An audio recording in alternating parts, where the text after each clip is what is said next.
and myself and Simon Crowth are wild as well. What a race it was. That is the rivalry now coming here to Jerez. We've seen them come to blows once already at Portimao when they both ended in the gravel trap.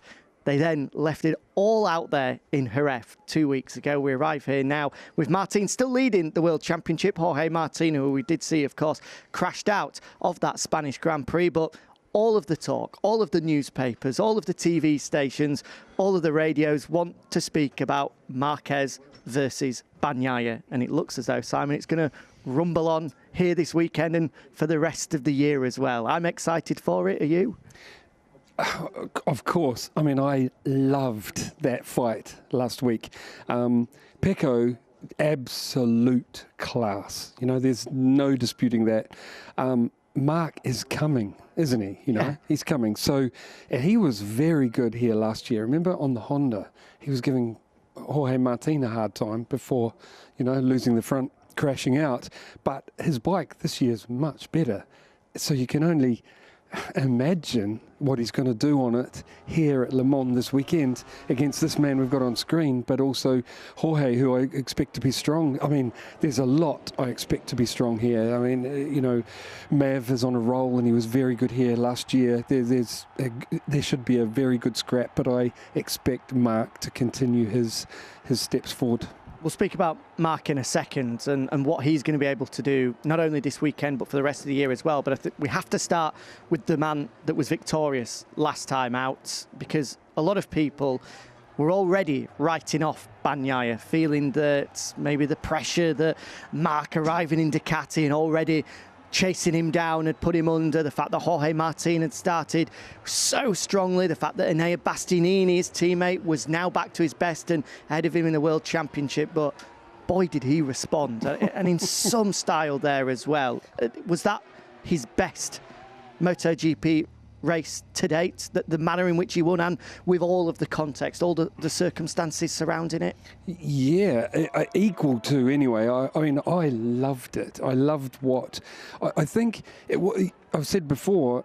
It wasn't an exciting race in that the most ever passes like we saw in Assen there, but the struggle of Pecco versus Mark and how easy it was to make a mistake. We saw that from Jorge Martin a few laps before, how easy it was to make a mistake, but how much they both wanted it, and Pecco rose to the top, you know, and had something extra at the end. He's on a later model machine. It looked like he had more rear grip left at the end. The engine's a little bit quicker, but Pecco put it all together where Mark, the last couple of races, in Austin, he looked, you know, on the edge to do it. I know he said about brake problems, but he didn't look like he had something in reserve where Pecco did here. Mark looked closer again at Jerez, and that's why I think there's another step from Mark to come. So hopefully this fighting, we get to see it continue. This is going to mark the quarter point of the season, round 5 of 20, even at this very, very early stage, with so much ahead of us, given the way in which the season had started. Does that feel like we're going to reflect on Jerez in 4 or 5 months' time on Bagnaia's side and feel that is a massive turning point? Yeah, well, we've seen this from Pecco, so we shouldn't be surprised, meaning every time he has a rough patch, he just doesn't normally have it at the beginning of the season after such a wonderful off-season, like the pre-season testing was so perfect. Then the hiccups, we thought, is it going to continue? But we shouldn't be surprised that he comes out and fights and proves us all wrong. You know, all the doubters wrong anyway, like that. He's wonderful. Like, I honestly, for me, after that race on Sunday, Pecco went up in my estimation. I was like, wow. Already a back-to-back MotoGP World Champion, looking to make it 3 on the bounce that would put him in the upper echelon of the riders to ever grace this sport in our 75-year history. Often doesn't get the credit I feel he's worthy of, Pecco Bagnaia. Do you feel that race in particular can be one where fans will really start to turn and go, do you know what, Bagnaia really is one of the best? Yeah, well, that's how it's made me feel. And I keep saying it, he's easy to underestimate because he's not the headline grabber, is he? You know, he's not the way he is. He's a gent all the time, and so you don't expect that last bit of ruthlessness that we saw in that fight. And but it's there. He's absolute class off the bike and on. On Mark, we spoke 2 weeks ago, this very point, about his opportunities to win a race, and you felt that maybe that window of opportunity was narrowing. So it is. That performance on Sunday, did it surprise you in any way in the step that he clearly has been able to take race on race? No, because when I say the window is closing for Mark, it's just life, it's fact, you know. Yeah. He's getting older, and the younger riders will be faster when it comes to it. He says himself he has to use his experience, you know, to be a fox, to make the right decisions, to beat them. But it's clearly closing that window, but that's not saying I don't think Mark can win, because I think he will win. I think he'll win this season, win races this season. And the thing is, he knows he's only got a certain period of time to force himself into that position again, you know. And but he will do it. There's no doubt in my mind. I'm just saying that the window is closing because time passes and the faster get faster, and the young guys, he's saying he has to use his experience against, are getting more experienced. And of course, time what is it? Time beats no man. What's the phrase? What's the saying? Time waits for no man. That's the one. Something along those lines. Yeah. Anyway, he's getting a little bit older. That's what we're trying to get to. Yeah. That race in particular, obviously the GP24 of Pecco Bagnaia was able to, in the end, outmuscle and outmaneuver the GP23 of Mark. I've seen some debate online of whether it was Bagnaia, the skill of Bagnaia beating Mark, which it was in some way, but also was it evident in those closing laps the step that the 24 just has over the 23? Well, the engine is a bit faster. You know, there's no doubt there. It's easier to use in the braking area. They've improved that. You know, all the riders agree on that.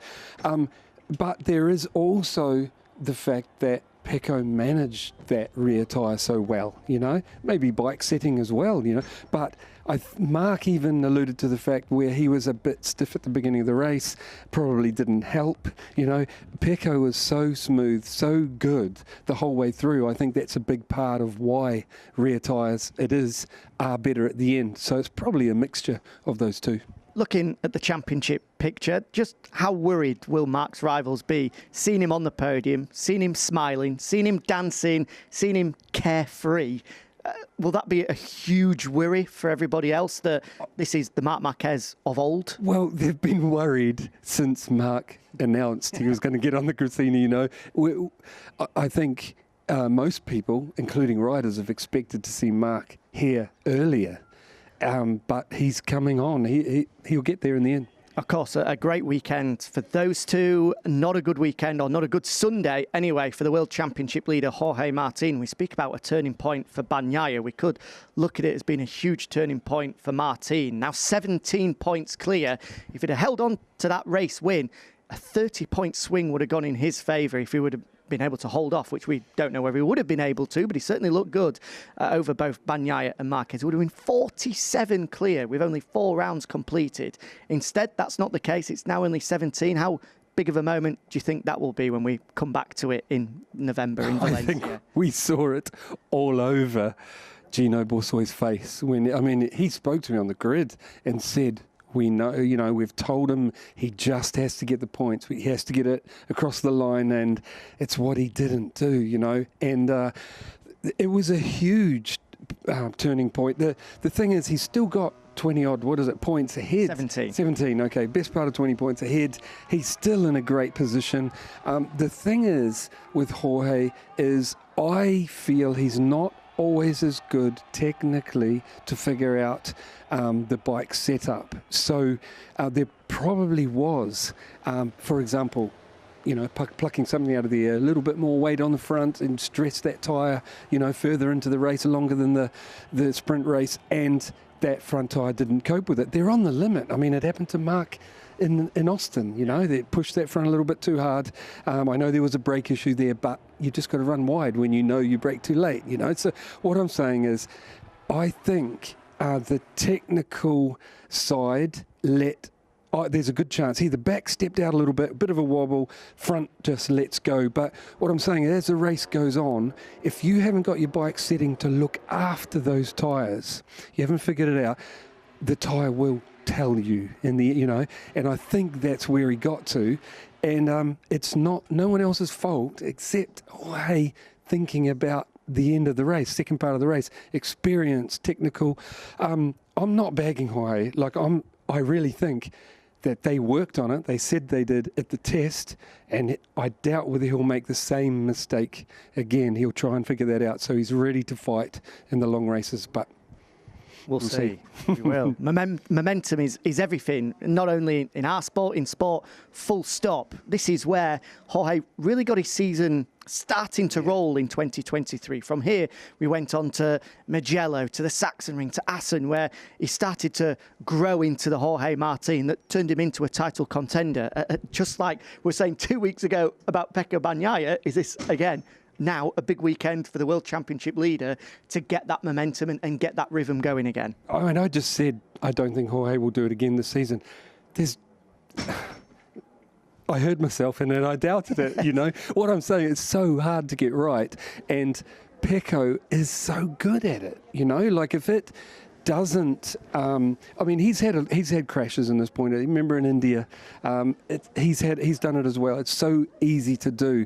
I just think Pecco it's a turning point. It's going to be super interesting for all of us, because who's going to keep this role going? I really, Mark, step forward. Pecco, is he going to, continue this run like he's just turned it around? He's looked amazing. And Jorge, the speed was already there. He won the sprint race. He was leading but made a mistake. And all three of those are going to be a big struggle. And then you throw in Maverick, who's on form. Then Bez is coming. This is brewing up to be a ripper. He really is. And those three riders that we've spoken about at length there are the three men that are grabbing the headlines at the moment, because not only is there the 2024 World Championship to decide, but those three are the key protagonists in the plum seat for 2025 as well. Who will be Pecco Bagnaia's teammate? Will it be Marc Marquez? Will it be Jorge Martin? Will Enea Bastianini keep it? Gigi Dall'Igna was speaking to me earlier on, and this is what he had to say about that fight. On 2024, obviously, the big topic in the news is who is going to be Pecco Bagnaia's teammate next year. You told Sky Italy there's three contenders. How difficult a decision is it going to be between those three? It's a real difficult decision. Honestly speaking, we have not to consider only the 24 race, but we have to consider all the histories of our riders. I think this is important, but it's a really, really difficult decision, because all the three riders are really champion, and so we will see. And normally Ducati make their decisions around Mugello. Is that a time frame that you're working to? I think that we have to be fair with all the riders, and so we have to give them the possibilities to find a way to ride the best possible bike, if it's not a Ducati. And so I think that this time frame could be reasonable. Thank you, Gigi. Thank you.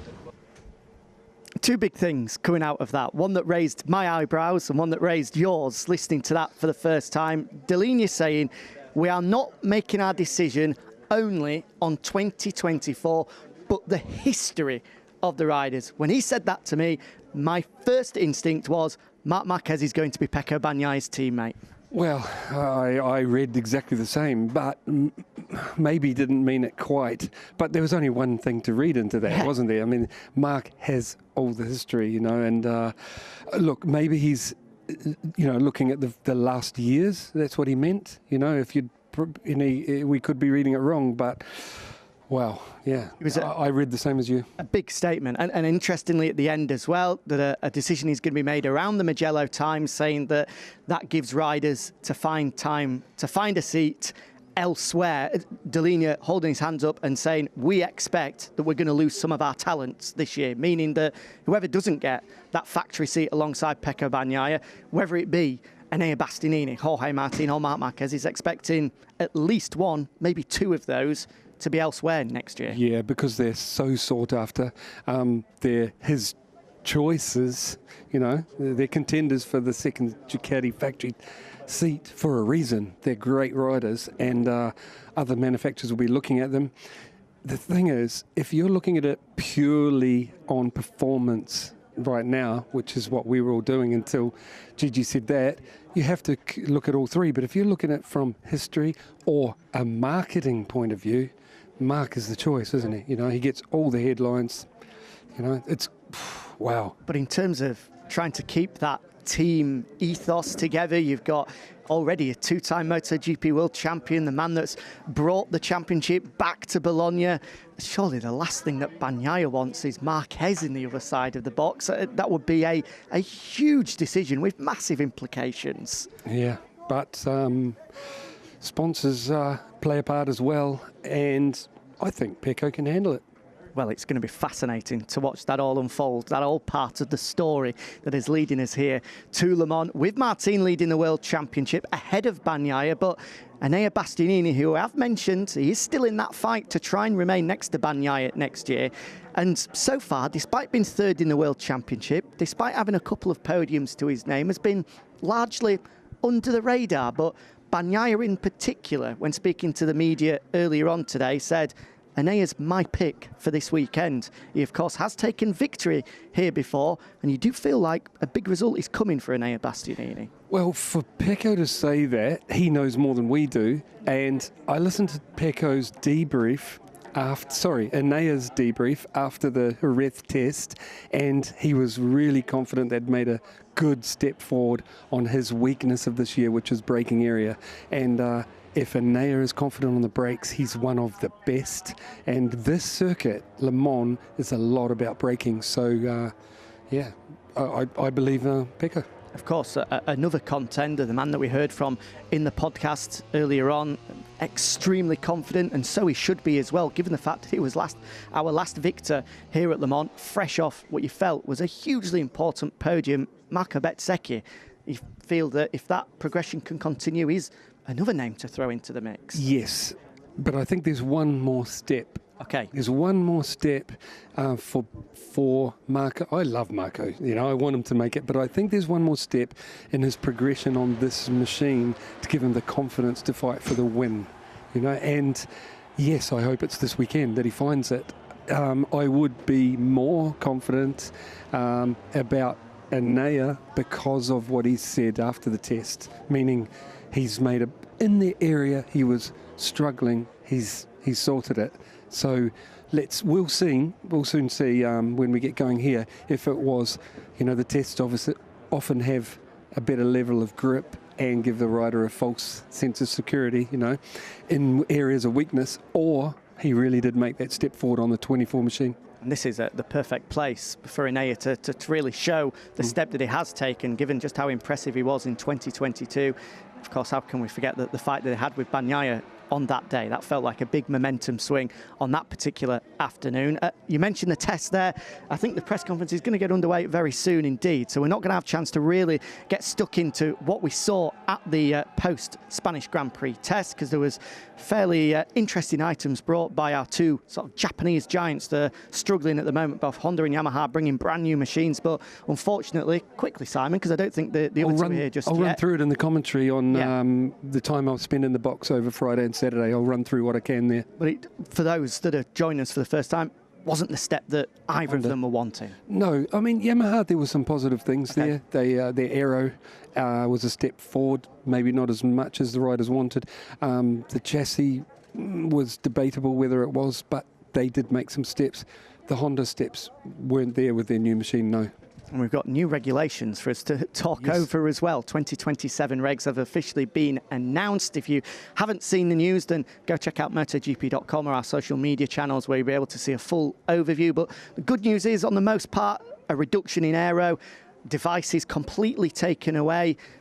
reduction in engine capacity down to 850 from 1,000 as well. Overall, it looks as though it's going to put more preference, more impetus on the rider rather than the machine, and make it a lot safer as well. It looks like it's a positive step for the future. Well, I think like a lot of the viewers, when they saw, I'm guessing, you know, looking at people's comments, they're not sure what this will mean. But the more I've dug into it, which I had to because we have a video shoot this afternoon of a bit of a tech talk on it, the more I've dug into it, the more I think they are going the right direction, and meaning putting more things in the rider's hands, like you said, especially with the devices, because you have to fight the wheelie off the start and off every corner if you don't have those devices, and it will make it more varied off the start, instead of it, which is safer, instead of everyone getting the start every time and arriving at the same spot, and then we have more chaos. You know, it will be up to the rider to do the job in more areas. But we'll talk about the things I think will happen with engine, piston size, stroke, etc. During the commentary, because we haven't got time now. Absolutely, and I've seen those same comments as well. People saying, "Oh, why is MotoGP getting slower?" Well, if like me, like you enjoy going to places like Jerez, Mugello, all of these classic circuits that have been on the calendar for so many years. Unfortunately, we do need to go a little bit slower. Otherwise, as the bikes improve and get faster, unfortunately, the circuits aren't safe enough for it to go to. So the good news is, with these new regs, it means we're still going to be going to Jerez in years to come and enjoying atmospheres like we had 2 weeks ago. Really good point, that one. That's a huge one. But the other point is, the 1000cc has too much power most of the time. Very few points around the circuit, they give it full power. So what I'm saying is, all it'll mean a lot of the time is the 850 will be released more of the lap. But especially without the devices. The devices allow more time on full. And without them, no.